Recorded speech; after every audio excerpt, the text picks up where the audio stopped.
सब देखने और सुनने वालों को मोहब्बत भरा सलाम। चलेंगे स्वीडन। रूस के सदर के बयान ने खलबली मचा दी है जनाब। उसने कहा कि यूरोप वाले जो हैं वो आग से खेल रहे हैं।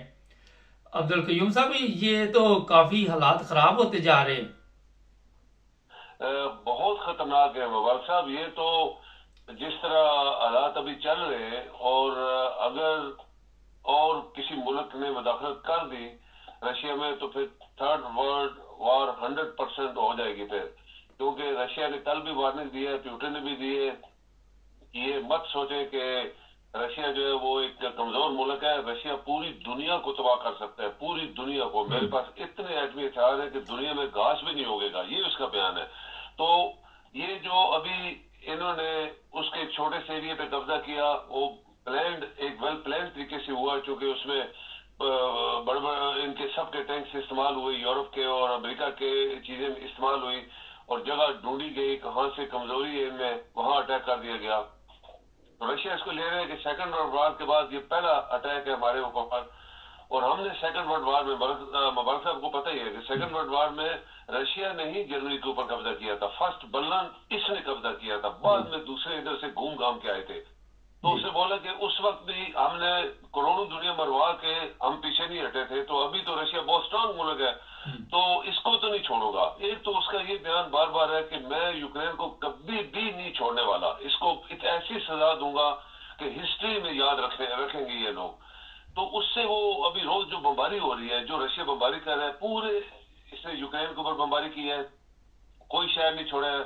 उसके तमाम ये जो एनर्जी वाले सेक्टर्स होते हैं, जैसे पानी, बिजली, इस तरह की चीजों के ऊपर उसने बमबारी करके तबाह कर दी है। अभी मैं पढ़ रहा था, किसी ने बोला कि इसके तमाम ब्रिजेस जो है पूरे यूक्रेन में वो अभी तबाह करने वाले, यानी इसको जीरो कर देंगे। इसकी बहुत बड़ी गलती थी। ये हमने एक बात की हुई है कि जी। जब सदाम जैसे बंदों का दिमाग ठीक नहीं होता, तो उनका हशर बहुत बुरा होता है। हम्म। अच्छा सर, ये बताइए कि जो सबसे बड़ा प्रॉब्लम है कि जो इमदाद मिल रही है, ये बड़ी प्रॉब्लम बनी हुई है। वो कहता है जो ममालिक इमदाद दे रहे हैं, जर्मनी का भी नाम बार बार आ रहा है, इंग्लैंड का भी आ रहा है, और वो कहता है जी ये बंद नहीं कर रहे और मेरे खिलाफ हमलों में इनकी जो भी असला है वो चल रहा है, तो मैं इनसे भी इंतकाम लूंगा। आप समझते हैं कि किसी दिन कोई ऐसा काम ना पड़ जाए कि लोग आराम से बैठे हों और कोई नई परेशानी शुरू हो जाए? बिल्कुल आपकी सही बात है। ये खतरा इसलिए है कि पोलैंड जो है वो एक सेंटर बना हुआ है, सारी दुनिया से इकट्ठे करते हैं असला और उसको चलाते हैं आगे। पोलैंड की बॉर्डर है यूक्रेन के साथ, अभी जर्मनी उसके साथ है, जर्मनी की कोई बॉर्डर नहीं है। तो जर्मनी और फ्रांस और इस तरह के ममालिक जो है वो अपने टैंक्स और गन्ने और ये वो कोई ये जो मिसाइल सिस्टम है ये सारा थ्रू पोलैंड दे रहे हैं।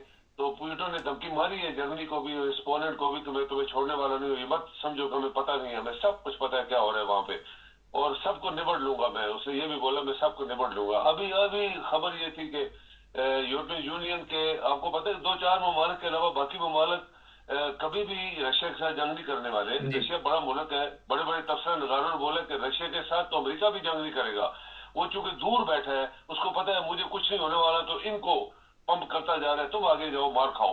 तो वो कहते हैं कि हम छोड़ेंगे नहीं इनको, कुछ भी हो जाए हम सब कुछ हैंडल कर लेंगे।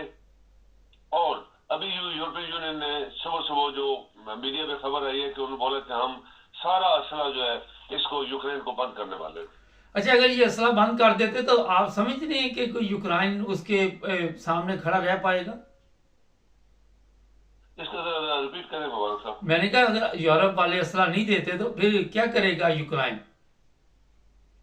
वो पहले एक्चुअली मुबारक साहब, आपको पता है, ये पहले ये घुटनों पे है, ये बंदा कोई जंग थोड़ी जीता हुआ है। इसका कितना हिस्सा तो रशिया ने कब्जा किया हुआ है पहले। हम्म। ये वो पंगे वाली बात है कि इसने पंगा लिया, और एक कहते हैं सेटेलाइट से, किसी के मदद से इन्होंने देखा कि किस जगह रशियन कमजोर है या उनका ज्यादा इस तरफ टेंशन नहीं है किसी एरिया में, और ये कुछ जगह थी, तो इधर से इन्होंने हमला कर दिया।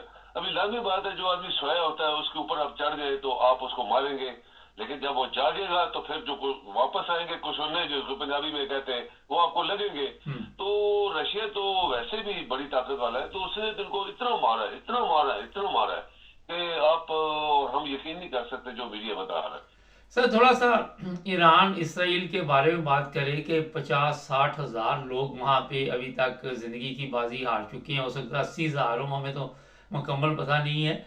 मगर ये इसी तरह ही चलता रहेगा, कोई उसका रास्ता नहीं निकलेगा। अभी देखिए मुबारक साहब, इसकी ये जो यूक्रेन की जंग है ये नंबर 1 हो गई। ईरान पीछे चला गया, ईरान खामोश हुआ है। क्यों खामोश हुआ है? क्या वो हमला करेगा, नहीं करेगा, या उसको कुछ ताकतों ने शायद प्रेशर डाला है, या उनकी उसकी क्या स्ट्रेटेजी है, किसी को पता नहीं है। वो खामोश है बिल्कुल। हिजबुल्ला भी खामोश है। 2-3 दिनों से आपने देखा होगा कोई हलचल नहीं हुई लेबनान की तरफ। तो ये अभी यूक्रेन नंबर 1 आ गया है।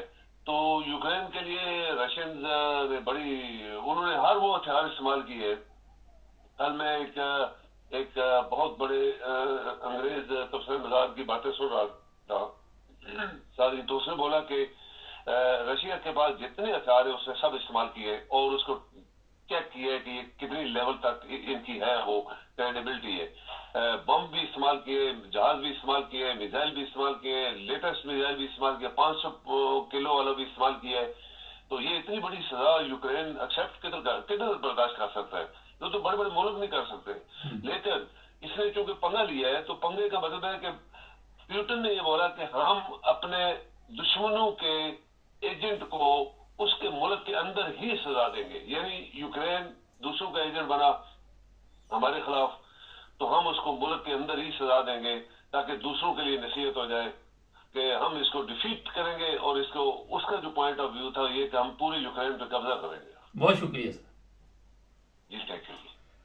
नाज़रीन, फ़लस्तीन फ़लस्तीन में हज़ारों लोग जो हैं जान की बाजी हार चुके हैं। किसी को कोई फिक्र नहीं। आपने देखा कि कोई ऐसी बैठक कभी तक मुझे नज़र नहीं आई कि उनके मसले का हल ढूंढा जाए। कई ममालिक ने फ़लस्तीन को तस्लीम तो किया, मगर क्या उससे जो उनके ऊपर जुल्म हो रहा है, जो उनके ऊपर बमबारी हो रही है, जिस तरह उनको बेघर कर दिया गया, जिस तरह बेशुमार लोग जो है अपनी जान से चले गए, उसका हिसाब कौन देगा? कल एक जगह पे बैठे हुए थे तो मैंने यही कहा था कि देखिए, जब से ये दुनिया बनी है, लोग कहते हैं जनाब बड़ा ये हो जाएगा, फलाना फ़िरौन दुनिया में आया चला गया, फलाना चला गया। मगर मसला ये है कि जो उन्होंने जुल्म किए वो तो ख़त्म ना हुए, आज भी उसी तरह दुनिया में जुल्म हो रहे हैं।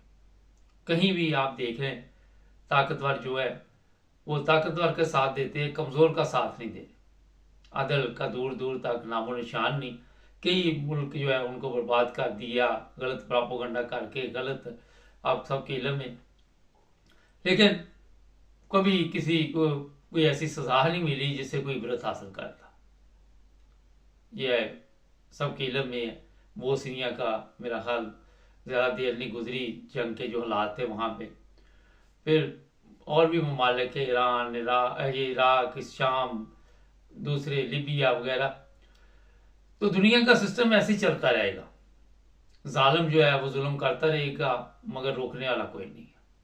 मजलूम का साथ देने वाले बहुत कम लोग होते हैं, वो भी आटे में नमक के बराबर, जो आवाज़ तक उठाते हैं सिर्फ कि हम इसकी मदद करेंगे आवाज़ के ज़रिए, और उनके पास भी कुछ नहीं होता। हर चीज़ जो है वो ताकतवर जो भी होगा उसके साथ जुड़ी हुई है। इनफरादी तौर पे भी दुनिया में यही है, वैसे भी देख लें इंटरनेशनल लेवल पे भी है।